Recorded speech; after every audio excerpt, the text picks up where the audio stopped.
कल कांग्रेस की एक नेत्री संसद में फिलिस्तीन का बैग लेके घूम रही थी और हम यूपी के नौजवानों को इजराइल भेज रहे हैं। वहां पर यूपी के अब तक लगभग 5,600 से अधिक नौजवान इजराइल गए हैं निर्माण कार्य करने के लिए, और हर नौजवान रहने का फ्री, खाने का फ्री और 1.5 लाख रुपए उसको वहां पे अतिरिक्त मिल रहे हैं और पूरी सुरक्षा की गारंटी भी है।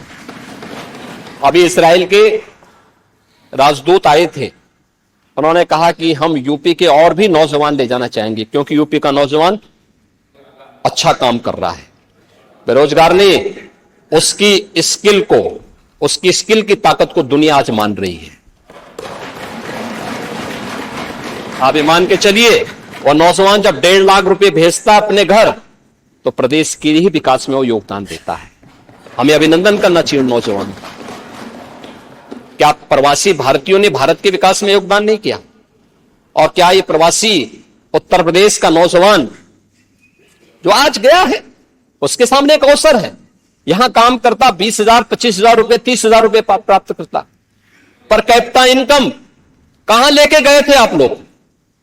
1947 में जब देश आजाद हुआ था, प्रति व्यक्ति आय उत्तर प्रदेश की भारत की एवरेज आय से ज्यादा थी, और 2017 में जब हमें सत्ता प्राप्त हुई थी तब उत्तर प्रदेश की प्रति व्यक्ति आय भारत की जो प्रति व्यक्ति आय थी उसकी 1/3 रह गई थी।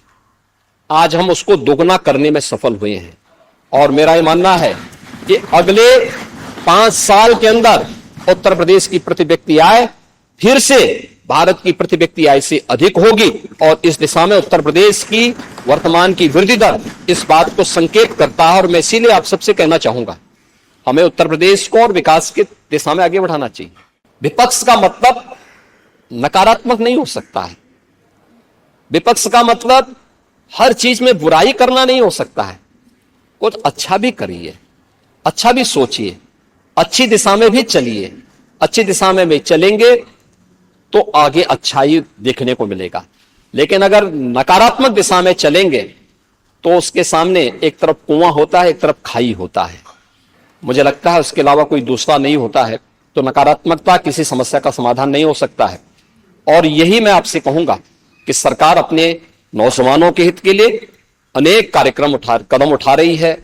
उनके हितों को संवर्धित करने के लिए हर प्रकार से प्रतिबद्ध है, और जो मुद्दे यहां पर उठाए गए हैं सरकार उसके लिए पूरी तरह अवेयर है, और उसमें किसी भी नौजवान के भविष्य के साथ खिलवाड़ करने की छूट किसी को भी नहीं देगी।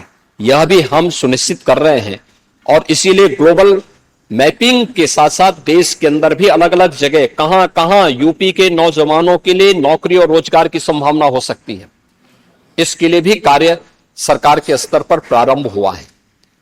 इसमें सामान्य पाठ्यक्रम के साथ साथ दुनिया के अंदर आज के मॉडर्न एज कोर्सेज कौन कौन से हो सकते हैं, ऐसे कौन से आज हमारी जो नेशनल एजुकेशन पॉलिसी आई है वह भी इस बात के लिए स्किल मिशन पे बहुत ध्यान दे रही है। और स्किल मिशन इस बात को लेकर के ही है कि जब हमारा नौजवान अपने कॉलेज की पढ़ाई करके या अपने संस्थान से बाहर निकले तो अपने को असहाय न महसूस करे, बल्कि वह अपने को आत्मनिर्भर महसूस करे, स्वावलंबी महसूस करे। और सरकार इसके लिए पूरा कदम उठाने के लिए सरकार ने कदम उठाए हैं।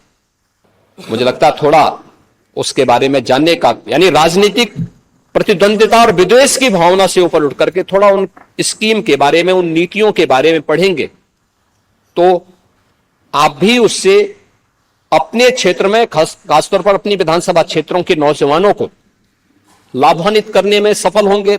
उसका लाभ आप ही को प्राप्त होगा, लेकिन अगर आप उससे वंचित रहेंगे तो स्वाभाविक रूप से आपकी हाल वही होने जा रहे हैं जो कुंदरकी में हुआ है।